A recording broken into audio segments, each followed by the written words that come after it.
విభజిత ఆంధ్రప్రదేశ్లో 10 సంవత్సరాల ఈ విభజన ఆంధ్రప్రదేశ్లో 5 సంవత్సరాలు చంద్రబాబు నాయుడు సీఎంగా ఉన్నాడు, 5 సంవత్సరాలు జగన్మోహన్ రెడ్డి సీఎంగా ఉన్నాడు. వీళ్ళిద్దరు కూడా ఆంధ్ర రాష్ట్రాన్ని మేము ఏదో అభివృద్ధి చేశామని చెప్పుకుంటా ఉన్నారు. మరి 10 సంవత్సరాల విభజిత ఆంధ్రప్రదేశ్లో ఈ రెండు పార్టీల వల్ల, ఈ ఇద్దరు నాయకుల వల్ల ఏం అభివృద్ధి జరిగిందంటే ఏం చెప్తారు? విభజిత భారత్లో, విభజిత ఆంధ్రప్రదేశ్లో ఈ రెండు రాజకీయ పార్టీలు అధికారంలో ఉన్నటువంటి గతంలో టీడీపీ కానీ ఇప్పుడు ప్రస్తుత అధికారంలో ఉన్నటువంటి వైసీపీ ప్రభుత్వాల వల్ల ఆంధ్ర రాష్ట్రానికి జరిగినటువంటి ఉపయోగం గుండు సున్నా. ఆంధ్ర రాష్ట్రానికి ఎటువంటి ఉపయోగం కూడా జరగలేదు. ఆంధ్ర రాష్ట్రానికి అత్యధికంగా లబ్ధి చెందింది కేవలం నరేంద్ర మోడీ గారి హయాంలో. ఈ 10 సంవత్సరాల కాలంలో ఆంధ్ర రాష్ట్రానికి ఇప్పటి వరకు కూడా ఏ రాష్ట్రానికి ఇవ్వని విధంగా, ఏ రాష్ట్రానికి చెయ్యని విధంగా ఈ రాష్ట్రానికి నరేంద్ర మోడీ గారు సుమారు 5 లక్షల కోట్ల రూపాయలు ఈ రాష్ట్రానికి అందించడం జరిగింది.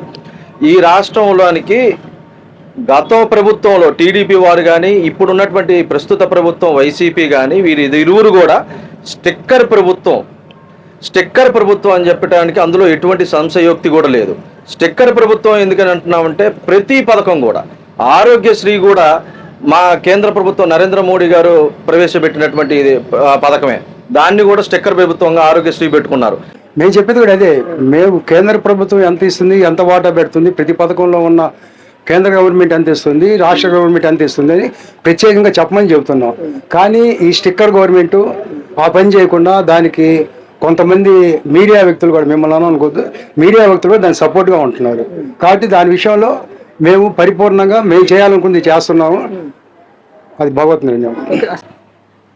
అన్న, ఆంధ్రప్రదేశ్ విభజింపబడి 10 సంవత్సరాలు అవుతా ఉంది. 5 సంవత్సరాలు చంద్రబాబు నాయుడు సీఎంగా ఉన్నాడు, 5 సంవత్సరాలు జగన్మోహన్ రెడ్డి సీఎంగా ఉన్నాడు. ఏంటి వీళ్ళ పరిపాలన ఎలా అనిపించింది మీకు?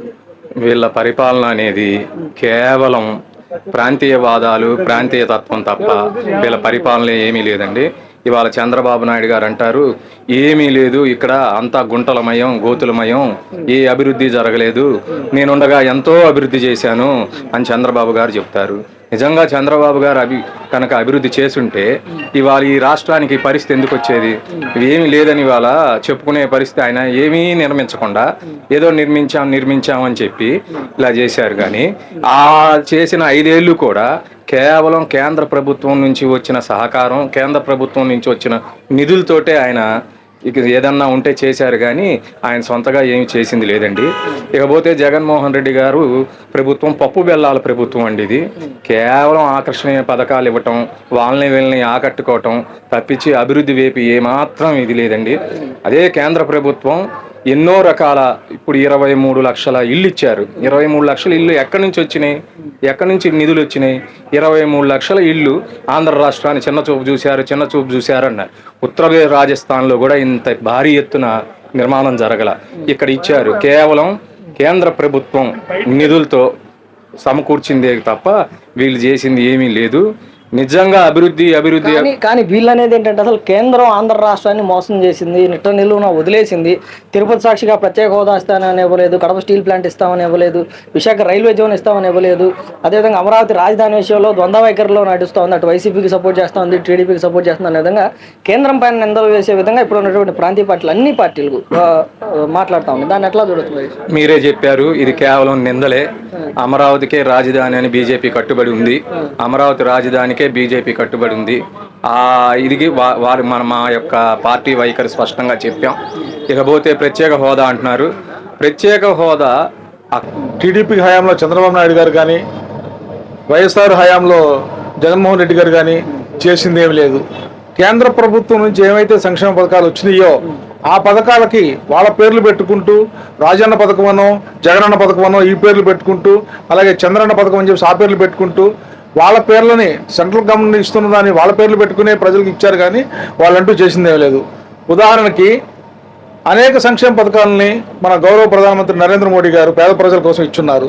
రిజర్వేషన్లకు సంబంధం లేకుండా విశ్వకర్మ యోజన పథకం తీసుకోండి, ఉదాహరణకి గ్రామీణ సడక్ యోజన పథకం తీసుకోండి, రహదారులు తీసుకోండి, ఎంత అద్భుతంగా చేశారు మన భారతదేశంలో కానీ ఆంధ్రప్రదేశ్లో కానీ. అలాగే విశ్వకర్మ యోజన రిజర్వేషన్కి సంబంధం లేదు. పేద ప్రజలు ఎవరైతే ఉన్నారో, చేతి వృత్తుల వారు ఎవరైతే ఉన్నారో వారికి 18 రకాల వృత్తుల వారికి ఈ విశ్వకర్మ యోజన ద్వారా ఉపాధి లభించేటట్టు వారి జీవనం సాగించేటట్టు పిల్లల భవిష్యత్తులు కూడా వచ్చేటట్టు ఏర్పాటు చేసుకున్నారు. వారికి శిక్షణ ఇవ్వటమే కాదు, వారికి ఉచితంగా పనిముట్లు ఇచ్చి వారికి 3 లక్షల రూపాయల లోను దాకా ఈ యొక్క విశ్వకర్మ యోజనలో తీసుకోవచ్చు. నరేంద్ర మోడీ గారు పేద ప్రజలకు ఇచ్చిన అత్యుత్తమ వరం విశ్వకర్మ యోజన.